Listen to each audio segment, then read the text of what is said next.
कभी आपने महसूस किया है कि कोई आपके पीछे खड़ा है लेकिन जब मुड़ते हैं तो वहाँ पे कोई नहीं होता, या फिर रात के समय अकेले किसी कमरे में हो और अचानक खिड़की अपने आप खुल जाए तो सवाल उठता है, क्या ये सिर्फ हवा है या कोई आत्मा हमें देख रही है। भारत में ऐसा माना जाता है कि मौत अंत नहीं बल्कि आत्मा की यात्रा की शुरुआत है और यही आत्मा कभी कभी वापस लौटती है अधूरी इच्छाओं के साथ। लेकिन सवाल ये है कि ये आत्माएं वाकई लौटती है या ये सिर्फ डर, कहानियां और मानसिक भ्रम का हिस्सा है। हर साल देश के अलग अलग कोनों से सैकड़ों लोग भूत देखने, आत्मा के असर में आने या किसी तांत्रिक के पास जाकर इलाज करवाने की कहानियां सुनाते हैं। छत्तीसगढ़ के एक गांव के अंदर लोगों ने तो रात में बाहर निकलना ही बंद कर दिया क्योंकि वहाँ पे माना जाता है कि कोई चुड़ैल आती है और बच्चों को उठा के लेके चली जाती है। झारखंड और बिहार में कई महिलाएं इस कारण मारी गई क्योंकि गाँव वालों को लगा कि वो डायन है। क्या कभी इन घटनाओं को सही तरीके से जानने की कोशिश की है?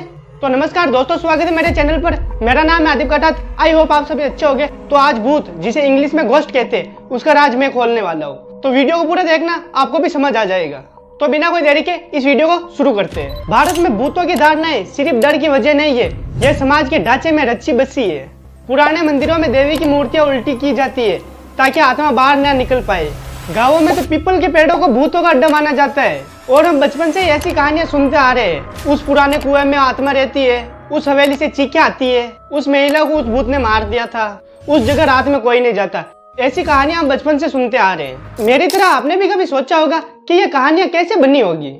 तो वेल इसका भी जवाब है मेरे पास। कई घटनाएं रियल होती है लेकिन उनका मतलब कोई और होता है। मान लीजिए किसी महिला की अचानक मौत हो गई लेकिन उसके बाद परिवार वालों ने कुछ अलग ही आवाजें सुनना शुरू कर दी। गांव में चर्चा हुई, फिर एक तांत्रिक बुलाया गया और उसके बाद सब मानने लगे कि वो महिला की आत्मा घर में भटक रही है। पर यह भी तो हो सकता है कि वो आवाजें सिर्फ पंखे की खड़खड़ाहट हो या फिर कमरे में कोने में फंसी हवा।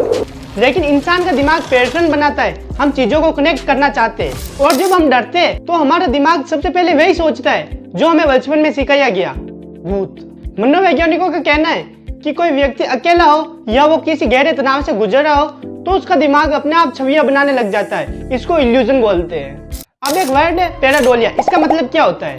हमारा दिमाग जब डर में होता है तब वो कभी परछाई बनाता है तो कभी आवाजें बनाता है और कभी किसी होने का एहसास बताता है। इस घटना को पैराडोलिया कहते हैं, जिसमें इंसान आकृतियों का चेहरा बनाने लग जाता है। जब अंधेरा हो, जब कमरा शांत हो और जब आप थके हुए हो तो दिमाग आपकी ही परछाई को किसी और की उपस्थिति मान लेता है। और अगर तभी कोई चीज गिर जाए तो आपके लिए चीज का गिरना नहीं, उस आत्मा का होना मानेगा।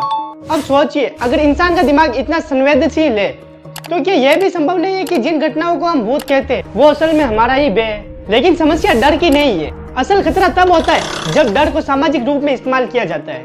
झारखंड में एक बूढ़ी महिला को डायन कहकर उसको पीट पीट कर ही मार दिया गया। कारण क्या था? उसके पोते की तबीयत खराब हुई तो उन्होंने सोचा कि ये बुढ़िया ही डायन है, तो इसलिए उस बुढ़िया को ही मार दिया गया। ये सोच है हमारे इंडियंस की। राजस्थान के टोंक जिले में एक आदमी ने अपनी वाइफ को जंजीरों से बांध दिया था क्योंकि गांव वालों ने कहा था कि उसके ऊपर भूत सवार है। यह सिर्फ अंधविश्वास नहीं, उन लोगों की जान का खतरा भी बन चुका है जो अभी भी अंधविश्वास में विश्वास करते हैं। अब सवाल उठता है, मीडिया इसमें क्या भूमिका निभाता है? क्या आपने गौर किया है कि हॉरर फिल्में, वेब सीरीज और यूट्यूब चैनल्स किसी तरह डर को मनोरंजन में बदल चुके? आहट जैसे सीरियल से लेकर इंस्टाग्राम रील्स तक भूत अब कंटेंट बन चुका है। एक सीसीटीवी फुटेज, हवेली में शूटेड वीडियोस, डरावनी म्यूजिक और जबरदस्ती की चीखें, यह सब वायरल होते क्योंकि हम डर देखना चाहते हैं। इंटरनेट पर भूत की कहानियां अब व्यापार है।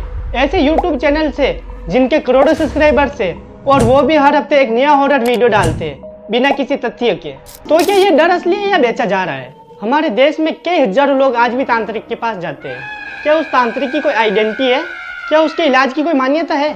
या वो तांत्रिक सिर्फ ऐसे लोगों का फायदा उठा रहा है जिनको भूत से डर लगता है, जिनके अंदर भय है कि इसके अंदर डायन है, और ऐसे ही लोगों को वो लूट रहा है। अब इन सब बातों को देखकर आपके मन में जरूर सवाल आया होगा कि इसमें साइंस की क्या भूमिका है? 90s की शुरुआत में ही कई वैज्ञानिकों ने भूतों के ऊपर रिसर्च शुरू कर दी। ब्रिटेन में गोस्ट क्लब बना था जहाँ कैमरे, ऑडियो रिकॉर्डर और एनर्जी सेंसर से आत्मा पकड़ने की कोशिश की गई, लेकिन कोई भी पुख्ता सबूत कभी मिला ही नहीं।